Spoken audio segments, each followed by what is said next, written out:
अस्सलाम वालेकुम everyone and welcome back to my channel. So Indian history के पहले पार्ट में हमने हिस्ट्री के बेसिक कॉन्सेप्ट्स और लिटरेरी सोर्सेज के बारे में पढ़ा था। हमने जाना था कि हिस्टोरियंस वेदास, एपिक्स, पुराणास और फॉरेन ट्रैवलर्स के अकाउंट्स की हेल्प से एंशिएंट इंडिया को कैसे समझते हैं।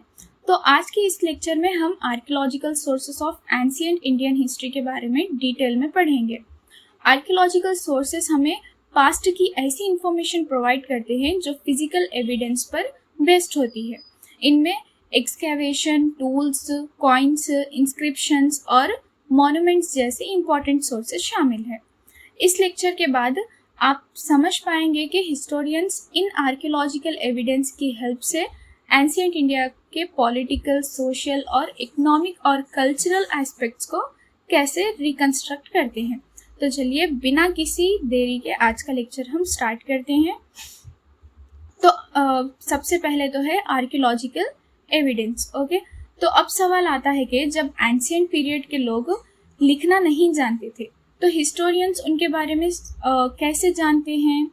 ठीक है, उन्हें तो लिखना आता ही नहीं, लेकिन हिस्टोरियंस को उनके बारे में कैसे पता लगा। ठीक है, उनके बारे में, उनका कल्चर, उस टाइम के बारे में कैसे पता लगा। तो इसका जवाब है टूल्स। ओके, तो आर्कियोलॉजिकल एक्सकैवेशन में जो टूल्स मिलते हैं उनसे हमें उस पीरियड के बारे में बहुत इंपॉर्टेंट इंफॉर्मेशन मिलती है। सबसे पहले टूल्स हमें टाइम पीरियड के बारे में बताते हैं। अगर किसी साइट पर स्टोन टूल्स मिलते हैं तो हिस्टोरियंस समझ जाते हैं कि ये स्टोन एज से रिलेटेड है। अगर कॉपर या आयरन टूल्स मिलते हैं तो ये बाद के पीरियड्स को इंडिकेट करता है। ओके, दूसरी इंपॉर्टेंट इंफॉर्मेशन मिलती है टेक्नोलॉजी के बारे में। ओके, किसी सोसाइटी के टूल्स जितने एडवांस्ड होंगे उसकी टेक्नोलॉजी भी उतनी ही डेवलप्ड मानी जाती है। For example, rough stone tool से पता चलता है कि टेक्नोलॉजी सिंपल थी, जबकि पॉलिश्ड स्टोन टूल से हमें पता लगता है कि पॉलिश्ड स्टोन और मेटल टूल्स एडवांस टेक्नोलॉजी को शो करते हैं। टूल्स से हिस्टोरियंस ये भी समझते हैं कि लोगों का लाइफस्टाइल कैसे था। अगर हंटिंग टूल्स ज़्यादा मिलते हैं तो इसका मतलब लोग हंटिंग पर ज़्यादा डिपेंड थे। अगर फार्मिंग टूल्स ज़्यादा मिलते हैं तो समझ आता है कि लोग एग्रीकल्चर पर डिपेंड थे और एग्रीकल्चर डेवलप हो चुकी थी। ओके, और एक इंटरेस्टिंग फैक्ट ये है कि ह्यूमन हिस्ट्री के बहुत बड़ा हिस्सा सिर्फ टूल्स की हेल्प से रिकंस्ट्रक्ट किया गया है। ओके, क्योंकि उस वक्त रिटन रिकॉर्ड्स अवेलेबल नहीं थे। ओके, उसके बाद है remains of flora and fauna. तो अब बात करते हैं remains of flora and fauna की। तो फ्लोरा का मतलब है प्लांट्स और फौना का मतलब है एनिमल्स। एक्सकैवेशन के दौरान हिस्टोरियंस को पुराने सीड्स, ग्रेन्स, फ्रूट्स के रिमेन्स और एनिमल्स की बोन्स मिलती है। तो इनकी ही हेल्प से एंशिएंट पीपल्स लाइफस्टाइल को समझा जाता है। इन रिमेन्स से सबसे पहले फूड हैबिट्स के बारे में पता चलता है। फॉर एग्जाम्पल, अगर व्हीट और बेरली के रिमेन्स मिलते हैं तो हिस्टोरियंस कंक्लूड करते हैं कि लोग फार्मिंग करते थे और इन क्रॉप्स को फूड के रूप में यूज करते थे। इस तरह अगर डीर, कैटल, शीप या गोट के बोन्स मिलती है तो पता चलता है कि लोग किस तरह का फूड कंज्यूम करते थे और कौन से एनिमल्स उनके लिए इम्पॉर्टेंट थे। फौना के रिमेन से ये भी पता चलता है कि उस रीजन में कौन कौन से एनिमल्स मौजूद थे। इससे उस वक्त के एनवायरनमेंट और क्लाइमेट के बारे में भी इंफॉर्मेशन मिलती है। एग्जाम्पल के लिए, अगर किसी एरिया में एलिफेंट या राइनोसेरस के रिमेन्स मिलते हैं तो हिस्टोरियंस एस्टिमेट कर सकते हैं कि वहाँ के एनवायरनमेंट आज के मुकाबले में अलग रहा होगा। इस तरह फ्लोरा और फौना के रिमेन्स एंशिएंट सोसाइटी के food habits, agriculture, domestication of animals और इन्वायरमेंटल कंडीशंस को समझने में बहुत इंपॉर्टेंट रोल प्ले करते हैं। उसके बाद है कॉइन्स।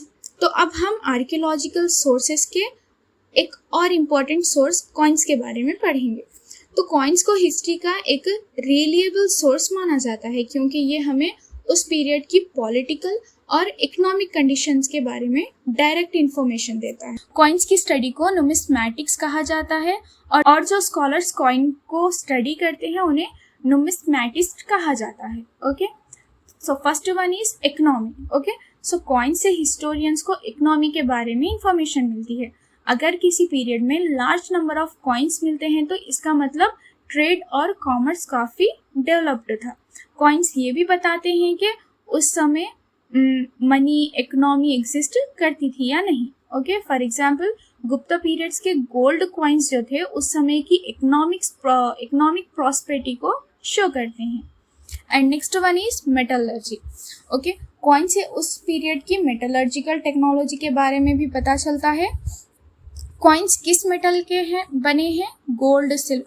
कॉइन्स किस मेटल के बने हैं? गोल्ड, सिल्वर, कॉपर या लीड। इससे हिस्टोरियन समझते हैं कि लोग मेटल को एक्सट्रैक्ट करना और प्रोसेस करना कितना अच्छी तरह जानते थे। ठीक है, जितनी एडवांस्ड मेटल टेक्नोलॉजी होगी उतनी ही डेवलप्ड सिविलाइजेशन मानी जाती है। And next one is Kings. Coins पर अक्सर रूलर्स के नेम्स, टाइटल्स और इमेजेस बनी होती है। इससे हिस्टोरियंस को रूलर्स की आइडेंटिटी और रेंज के बारे में इंफॉर्मेशन मिलती है। ओके, कई बार ऐसे रूलर्स के बारे में भी पता चलता है जिनके बारे में लिटरेरी सोर्सेस में ज़्यादा इंफॉर्मेशन अवेलेबल नहीं है। Okay, and next one is area of rule. तो कॉइन्स जहाँ जहाँ मिलते हैं उन एरियाज को देखकर हिस्टोरियन एस्टिमेट करते हैं कि किसी रूलर का इन्फ्लुएंस या किंगडम कितना वाइड स्प्रेड था। ओके, अगर किसी रूलर के कॉइन्स डिफरेंट रीजन में मिलते हैं तो ये ट्रेड नेटवर्क या पॉलिटिकल कंट्रोल को इंडिकेट करता है। Okay, so students, exam point of view से ये याद रखिए कि study of coins is numismatics. Okay, study of coins is numismatics. Coins provide information about economy, metallurgy, kings and area of rule. और एक बात याद रखिए, Gupta rulers issued famous gold coins. Okay, Indo Greek rulers के coin पर rulers की image और names clearly मिलते हैं। ओके, सो इस तरह कॉइन एंशिएंट हिस्ट्री को रिकंस्ट्रक्ट करने में बहुत इंपॉर्टेंट रोल प्ले करते हैं और कई बार ये रिटन रिकॉर्ड से भी ज़्यादा रिलिएबल एविडेंस प्रोवाइड करते हैं। तो अब हम आर्कियोलॉजिकल सोर्सेज के सबसे इम्पॉर्टेंट सोर्स इंस्क्रिप्शन के बारे में पढ़ेंगे। सो इंस्क्रिप्शन उन राइटिंग्स को कहा जाता है जो stone, pillars, rocks, caves, temple walls या कॉपर प्लेट्स पर इनग्रेव की गई होती है। इंस्क्रिप्शन के स्टडी को एपिग्राफी कहा जाता है और एंशिएंट स्क्रिप्ट्स को पढ़ने और समझने के स्टडी को पैलियोग्राफी कहा जाता है। स्टूडेंट्स, इंस्क्रिप्शन हिस्टोरियन के लिए बहुत वैल्यूएबल सोर्स होते हैं क्योंकि ये उस पीरियड के लोगों द्वारा लिखे गए ओरिजिनल रिकॉर्ड्स होते हैं। ओके, सो इंस्क्रिप्शन से हिस्टोरियंस को किसी रूलर के एम्पायर की एक्सटेंट के बारे में इंफॉर्मेशन मिलती है। अगर किसी किंग की इंस्क्रिप्शन डिफरेंट रीजन्स में मिलते हैं तो हिस्टोरियंस एस्टिमेट कर सकते हैं कि उसका पॉलिटिकल इन्फ्लुएंस कितने एरिया तक था। ओके, फॉर एग्जांपल अशोका के इंस्क्रिप्शन इंडिया के कई रीजन्स में मिले जो मौर्यन एम्पायर के वस्ट एक्सटेंट को इंडिकेट करते हैं। ओके, एंड नेक्स्ट इंस्क्रिप्शन से एडमिनिस्ट्रेशन के बारे में भी इम्पॉर्टेंट इंफॉर्मेशन मिलती है। इनमें government official, tax collection, governance और पब्लिक वेलफेयर एक्टिविटीज़ का जिक्र मिलता है। इससे हिस्टोरियन समझते हैं कि रूलर्स अपने एम्पायर को कैसे मैनेज करते हैं। ओके, एंड नेक्स्ट कई इंस्क्रिप्शन में लैंड ग्रांट्स और लैंड रिलेटेड रूल्स मेंशन किए गए हैं। इनसे पता चलता है कि लैंड ओनरशिप, टैक्सेशन और लैंड डोनेशन का सिस्टम कैसा था। ये इंफॉर्मेशन एंशिएंट इकोनॉमिक सिस्टम को समझने में बहुत यूजफुल होती है। एंड नेक्स्ट मोस्ट इंस्क्रिप्शंस पर डेट या रूलर का नेम मेंशन होता है। इससे क्या होता है, इससे हिस्टोरियंस इवेंट्स को करेक्ट क्रोनोलॉजिकल ऑर्डर में अरेंज कर पाते हैं और एग्जैक्ट टाइम पीरियड आइडेंटिफाई कर पाते हैं। इसी वजह से इंस्क्रिप्शन को डेटिंग ऑफ हिस्टोरिकल इवेंट्स के लिए इम्पॉर्टेंट सोर्स माना जाता है। एंड नेक्स्ट इंस्क्रिप्शन से उस पीरियड की लैंग्वेज और स्क्रिप्ट के बारे में इंफॉर्मेशन मिलती है। फॉर एग्जाम्पल अशोकन इंस्क्रिप्शन में ब्राह्मी और खरोस्ती स्क्रिप्ट का यूज हुआ था। इससे हिस्टोरियंस लैंग्वेज डेवलपमेंट और कल्चरल इंट्रैक्शन को समझ पाते हैं। ओके, तो इस तरह इंस्क्रिप्शंस एंशिएंट इंडियन हिस्ट्री को रिकंस्ट्रक्ट करने के लिए सबसे ऑथेंटिक और रिलायबल आर्कियोलॉजिकल सोर्सेस में से एक माने जाते हैं। And next is monuments. तो अब हम आर्कियोलॉजिकल सोर्सेस के लास्ट इम्पॉर्टेंट सोर्स मॉन्यूमेंट्स के बारे में पढ़ेंगे। तो मॉन्यूमेंट से मुराद हिस्टोरिकल स्ट्रक्चर से, जैसे कि temples, stupa, caves, palace, forts और other public buildings. Ancient civilisations ने अपने समय में जो स्ट्रक्चर कंस्ट्रक्ट किए, आज वो हिस्टोरियंस के लिए एक इम्पॉर्टेंट सोर्स ऑफ इंफॉर्मेशन माने जाते हैं। मॉन्यूमेंट से हमें मेनली बिल्डिंग मटेरियल, टेक्नोलॉजी और आर्किटेक्चर के बारे में इंफॉर्मेशन मिलती है। ओके, सो मॉन्यूमेंट्स को देखकर हिस्टोरियंस जान सकते हैं कि उस पीरियड में कौन से मटेरियल यूज किए जाते थे। For example stone, bricks, wood और मेटल्स का यूज डिफरेंट पीरियड में अलग अलग एक्सटेंट तक हुआ। ओके, बिल्डिंग्स मटेरियल से ये भी पता चलता है कि किसी रीजन में कौन सा नेचुरल रिसोर्सेस अवेलेबल थे। Okay, and next is monuments उस पीरियड की टेक्नोलॉजिकल डेवलपमेंट को भी रिफ्लेक्ट करते हैं। Okay, large structures, caves, temples और पिलर्स को कंस्ट्रक्ट करना एडवांस्ड इंजीनियरिंग और टेक्निकल स्किल्स का एविडेंस माना जाता है।